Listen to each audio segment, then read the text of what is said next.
बच्चों, आज हम आपको संदर्भ और प्रसंग किसी कविता की पंक्तियों के लिए किस तरह लिखते हैं ये बताते हैं, ठीक है?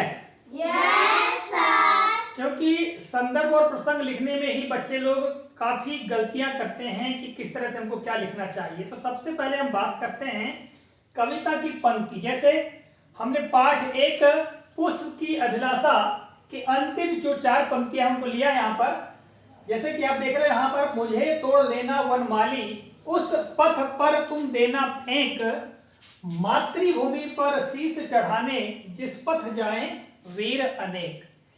यहाँ पर ये एक पंक्ति, ये दूसरी पंक्ति, तीसरी और चौथी पंक्ति, चारों पंक्तियों को 2 लाइनों में हमने लिख दिया है, ठीक है?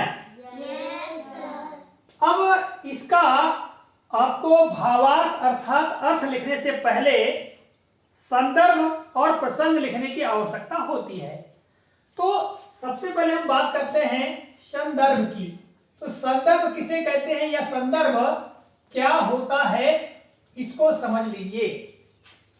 संदर्भ का मतलब यह है कि दी गई पंक्ति यानी जो कविता की पंक्ति है वो किस पाठ की है, उसको यानी उस कविता को या उस पाठ को लिखने वाले कवि कौन है, ठीक है, कौन सी पुस्तक में दी गई है, ये सब सारी बातों का वर्णन लिखा जाता है। यानी कुल मिलाकर के जो पंक्तियां हैं उनका एक परिचय हम देते हैं। परिचय का मतलब कि ये पंक्ति कौन सी पुस्तक की है, ठीक है, कौन सी कविता है, उस कविता का नाम क्या है और उस कविता को लिखने वाले रचयिता अर्थात उसके कवि का नाम क्या है। इतना लिखा जाता है संदर्भ में। फिर प्रसंग में क्या लिखते हैं? प्रसंग में लिखते हैं कि जो दी गई कविता की पंक्तियां हैं उन पंक्तियों में क्या कहा गया है, क्या बताया गया है, कौन सा भाव छिपा हुआ है, ठीक है? Yes sir. उसको हम संक्षेप में लिखते हैं तो वो कहलाता है प्रसंग। यानी कौन सा प्रकरण उन पंक्तियों में दिया गया है। चलिए प्रारंभ करते हैं। संदर्भ की हम बात करें तो जैसे कि ये जो कविता की पंक्तियां हैं, हमारी पाठ्य पुस्तक कौन सी है? भाषा भारती। कौन सी पाठ्य पुस्तक? भाषा भारती। भाषा भारती। तो भाषा भारती पाठ्य पुस्तक की ये कविता है, कविता की पंक्तियां हैं, ठीक है? तो हम सबको लिखेंगे, सबसे पहले लिखेंगे प्रस्तुत पंक्तियां या उक्त पंक्तियां लिख सकते हैं। पंक्तियां हमारी पाठ्य पुस्तक मतलब जिस पुस्तक से हम पढ़ते हैं, अध्ययन करते हैं, उसे हम पाठ्य पुस्तक कहते हैं ना। पाठ्य पुस्तक का नाम क्या है? भाषा भारती। कौन सी पाठ्य पुस्तक है? भाषा भारती। भाषा भारती। ये हमने लिख दिया, प्रस्तुत पंक्तियां हमारी पाठ्य पुस्तक भाषा भारती। अब ये भाषा भारती की तो है, भाषा भारती के कौन से पाठ की है? पाठ 1। भाषा भारती के कौन से पाठ? पाठ 1। पाठ 1 का नाम क्या है? पुष्प की अभिलाषा। पुष्प की अभिलाषा। पुष्प की अभिलाषा से ली गई हैं। ये हमने इन पंक्तियों के बारे में लिख दिया कि ये जो पंक्तियां हैं यानी प्रस्तुत पंक्तियां या उक्त पंक्तियां हमारी पाठ्य पुस्तक भाषा भारती के पाठ 1 पुष्प की अभिलाषा से ली गई हैं। अब पाठ का जो नाम है इसको आप चाहो तो सिंगल अवतरण चिन्ह के अंदर, इसको हम सिंगल इन्वर्टेड कॉमा कहते हैं, हिंदी में एकल अवतरण चिन्ह भी कहते हैं, इसके अंदर लिख सकते हैं। पुष्प की अभिलाषा से ली गई हैं। अब आखिर में हमको ये लिखना है कि इस कविता के रचयिता कौन है या कवि कौन है। तो हम लिख सकते हैं आगे, इस कविता के कवि का नाम श्री माखनलाल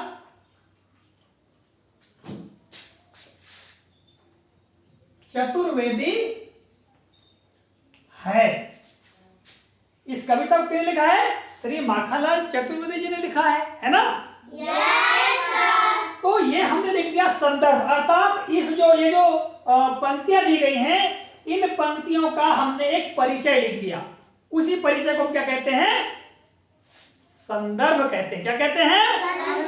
संदर्भ। अब बात करते हैं प्रसंग की। अभी हमने बताया था आपको कि प्रसंग का मतलब इन कविताओं में क्या कहा गया है, बहुत संक्षेप में लिखना होता है। ठीक है, यानी किस प्रकरण पर, किस विषय वस्तु पर बात की गई है, उसको हमको लिखना होता है। तो हम यहाँ प्रसंग लिख सकते हैं प्रस्तुत पंक्तियों में, या हम उसको लिख सकते हैं उक्त पंक्तियों में फूल ने अपनी राष्ट्रभक्ति, राष्ट्रभक्ति अब इसको क्या कहते हैं? देशभक्ति भी कहते हैं, है ना। राष्ट्रभक्ति को अभिव्यक्त किया है। फूल वनमाली से अपनी इच्छा को प्रकट करता है। इस तरह से हम लिख सकते हैं।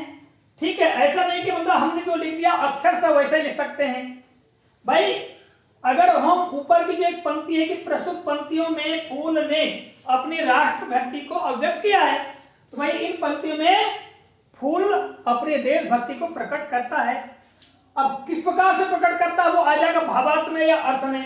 ठीक है, तो यही बात इसमें है। तो ये होगा तुम्हारा क्या? प्रसंग। अब भावार्थ की हम बात करें, भावार्थ इसी को कहते हैं अर्थ। क्या कहते हैं? अर्थ।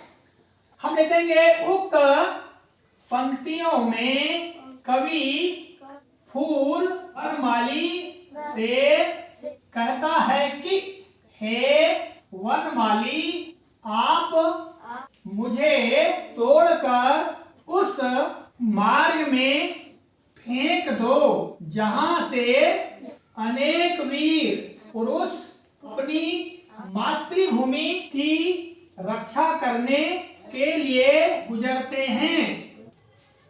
ये इतना अर्थ हो गया।